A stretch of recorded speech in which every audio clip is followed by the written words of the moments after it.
Hey guys, welcome back to our channel Sai Bhaskar vlogs. మేము వైజాగ్ నుంచి puri Jagannadh temple కి అయితే స్టార్ట్ అయ్యామండి. పూరి జగన్నాథ్ టెంపుల్ కి వైజాగ్ నుంచి 500 కిలోమీటర్స్ లాంగ్. మేము కార్లో అయితే స్టార్ట్ అయ్యామండి పూరి జగన్నాథ్ టెంపుల్ కి. ఇక్కడ నుంచి పూరి జగన్నాథ్ టెంపుల్ కి మేము చాలా అయితే ప్రయాణం చేసాము. ఎన్ని అవర్స్ టైం పట్టింది అంటే ఆల్మోస్ట్ 6 to 7 hours. ఇంకా మధ్యలో అయితే బాగా ఆకలేసేసిందండి. ఈ హోటల్లో అయితే ఆగం. బోర్డర్లో ఉంది ఈ హోటల్. ఆంధ్ర భోజనం అయితే ఇక్కడ మాకు దొరికింది. ఆంధ్ర నుంచి ఒరిస్సాకి అయితే బోర్డర్ దాటేసామండి. ఇంకా పూరి జగన్నాథ్ టెంపుల్ దగ్గరకు అయితే వెళ్ళిపోయాము. అక్కడ హోటల్ అయితే మేము ముందుగానే బుక్ చేసుకున్నాము తెలిసిన వాళ్ళ ద్వారా.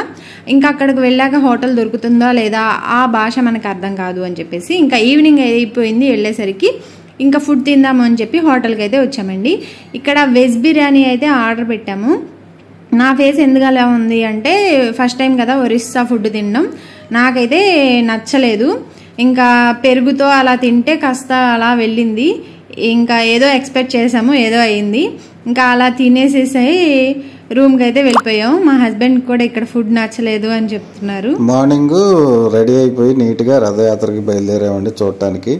దీనికోసం దేశ నలుమూలల నుంచి చాలామంది భక్తులు కనులారా చూడటానికి ఎంతో దూరం నుంచి వస్తారు. రూమ్స్ కూడా చాలా కష్టంగా దొరుకుతాయి. ఇప్పుడే ఫ్లోటింగ్ కూడా ఇప్పుడే స్టార్ట్ అయింది. రథయాత్ర కంటే ముందు టెంపుల్ దర్శనం చేసుకుందామని బయలుదేరాము. ఇక్కడ కాజాలు ఫేమస్ అండి. కాజాలు ప్రసాదం కింద తీసుకెళ్తారు. అండ్ దీని లోపల వంటశాల కూడా ఉంటుంది. దాంట్లో విచిత్రం ఏంటంటే కొండ మీద అలా 6 కొండలు పెడితే ఫస్ట్ కిందకంటే పై కొండ ఉడికిద్దంట. కొన్ని మిస్టరీస్ కూడా ఉన్నాయి టెంపుల్లో. అవి 1 by 1 చెప్తాను మీకు. అండ్ ఇదండి పూరి జగన్నాథ్ టెంపుల్. ఫైనల్లీ వచ్చేసాము. ఆ పైన కనపడుతున్న జెండా ఉంది చూసారా, అది రోజుకు ఒకసారి మారుస్తారట. మార్చే వీడియో కూడా ఉంది, పెడతాను మీకు. ఫస్ట్ అయితే దర్శనం చేసుకుందాం.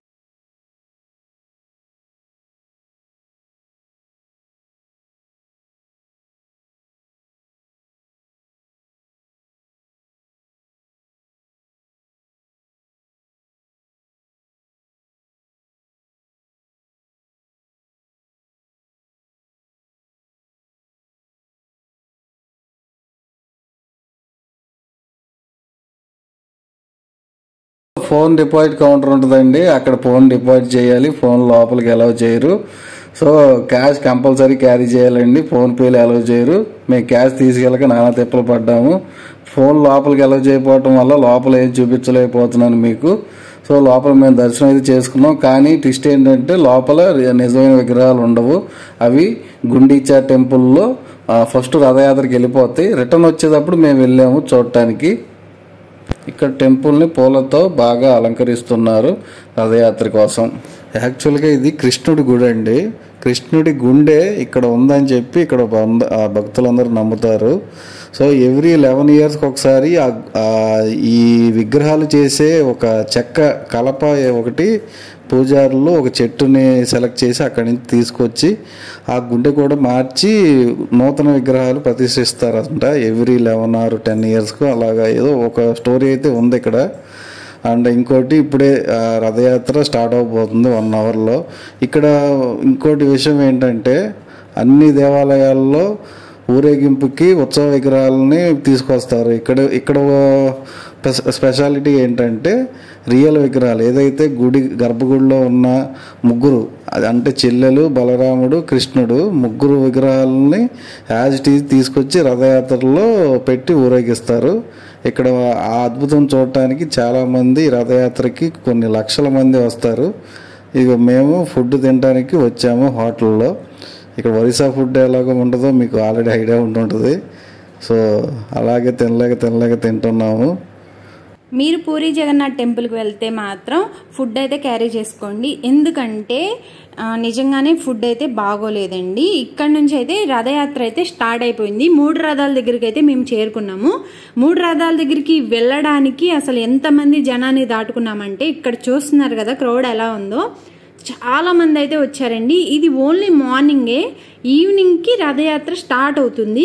కానీ ఇప్పుడే ఎంతమంది ఉన్నారు అంటే రథం స్టార్ట్ అయ్యాక ఇంకెంతమంది ఉంటారో ఆ వీడియో కూడా నేను పెడతాను. ఇక్కడ ఏంటి అంటే ఎండ చాలా వేస్తుంది అని చెప్పేసి వాటర్తో అయితే అందరికి వాటర్ స్ప్రే చేస్తున్నారు. అలా అయినా కొంచెం ఎండ తగ్గుతుంది అని చెప్పేసి. గాలి అయితే చాలా బాగా వేస్తుందండి, ఎందుకంటే పూరి జగన్నాథ్ టెంపుల్ నుంచి సముద్రం పక్కనే ఉంటుంది కాబట్టి. ఇక్కడ ఫుడ్ వాటర్ అనేవి వాళ్ళు ఫ్రీగానే ప్రొవైడ్ చేస్తున్నారండి. ఈ విషయంలో చాలా బాగా అయితే నాకు నచ్చింది.